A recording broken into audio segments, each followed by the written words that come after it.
Britain has always recognized Filipino nurses for their contribution and role in the country's healthcare system. And two of them got to meet with the new king and the Queen consort. Joining us now from London are Louie Horne from NHS England, as well as Oliver Soriano from Lancashire and South Cumbria NHS Trust. Thank you so much, Louie, Oliver, two of our nurse heroes in the UK. Thank you so much for joining us on The Final Word. Both of you met King Charles and the Queen consort. Louie, let's start off with you. What was it like being around them?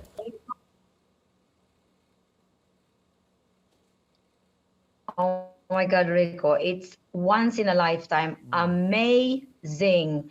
The stuff that you hear on telly, the stuff that you hear on films, it's not enough. The feeling as you enter, it automatically transforms you to this rich history, the staircase, everything you look at. It's just splendor. It's pure class. I love it.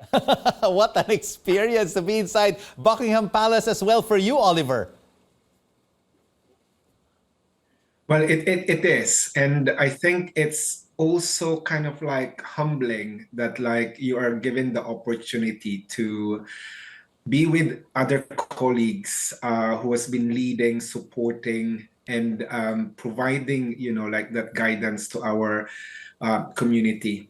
And the good thing about it is that there was other nationalities from different countries, and meeting up with the royal families, especially with the new King Charles, there was that genuine feeling that like that we are being recognized, that we are being supported by the royal family as well. Oh, absolutely. There are thousands of Filipino nurses serving in the NHS in the UK. It must have been surreal, Louie, to have met the king, shake his hand, and have a conversation with him.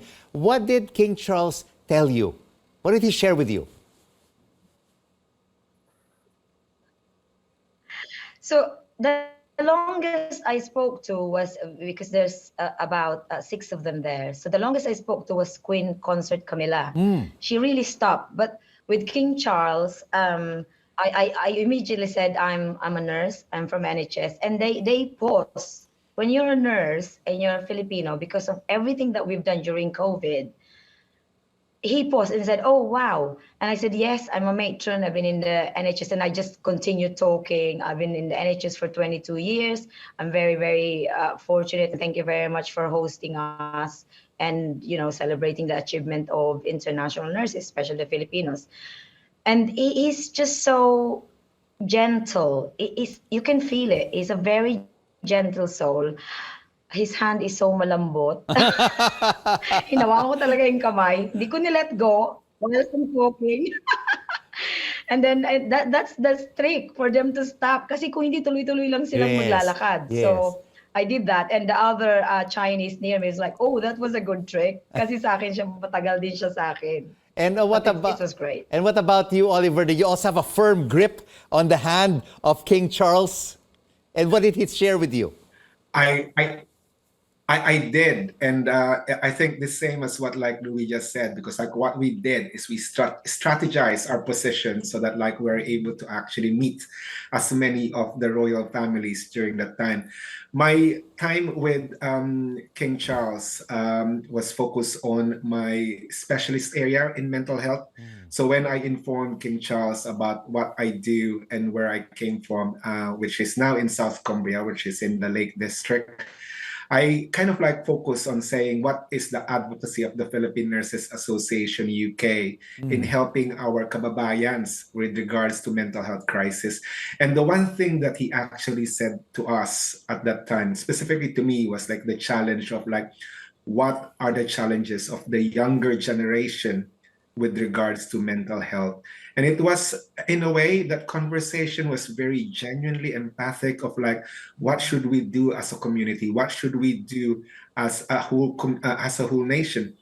So, you know, like he's aware, he's in touch of what's happening out there in the community. And it's always refreshing to know that like during that conversation, there are the royals or the people in position who are listening to what's happening to the community. And of course, Louie, no? King Charles is very close to the nurses because the mother, many will remember, the Queen, did so much for the country and also for the national health system. And she was a solid rock for all British and the NHS for 70 years.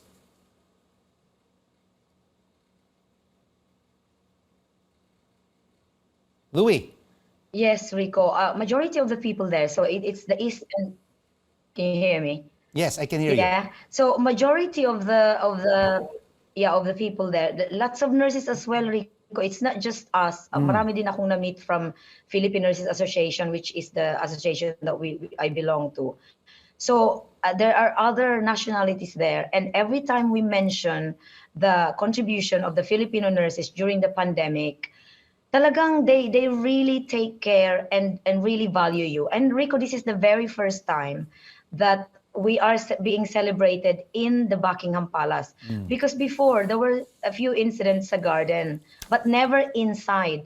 We were allowed inside in the picture gallery, picture room, where you got all the millions of ang mga prizes ng mga paintings doon of Rembrandt, of Rubens. Those are the paintings that you just see on the books and on the national portrait, but it's there. That's where we were hosted. It's one of the greatest ballroom of Buckingham Palace. And the butlers around us offering drinks, canapes. I can't believe I'm just a nurse and I was there being celebrated, being congratulated. Lahat sila, thank you very much for your help that you did. Thank you very much for coming to UK to nurse. And it's something that you take with you, as long as you can remember. This is definitely a time of my life that I'll never forget. A memorable occasion indeed, Louie. And Oliver, for you, apart from King Charles and the Queen consort, the siblings of the King were also there, Prince Edward and Princess Anne. They were also at the reception. Did you also share about what Filipinos have done for the NHS? One thing that I just want to emphasize, especially when we met up with Princess Anne, is that meron din po tayong mga kasama doon na Filipino charity leaders. And we were talking about the other things that we're doing to culturally integrate. Ang daming mga projects, ang daming mga programs. And one of the attendees as well, royal attendees, was the Duchess of Gloucester. And I think Lou and I were laughing because, smiling when I say, because one of the things that she says straight away, I can notice you're from the Philippines. And she said, because of what you were wearing, it always stands out. Yung suot nila Louie, at mga ibang mga Filipinang nandoon na naka-Filipiniana, it all stands out. And that's how we actually emphasize the cultural relevance of Philippines in the UK. So it was, as you said, like it's such a memory that like we're able to kind of put forward like who we are as a country and who we are in the field of healthcare here in the UK. Louie, Oliver, congratulations. You have been both very successful nurses in the UK, and you are indeed our Filipino heroes in Great Britain. Thank you so much for joining us on The Final Word. Louie Horne from NHS England and Oliver Soriano from Lancashire and South Cumbria NHS Trust.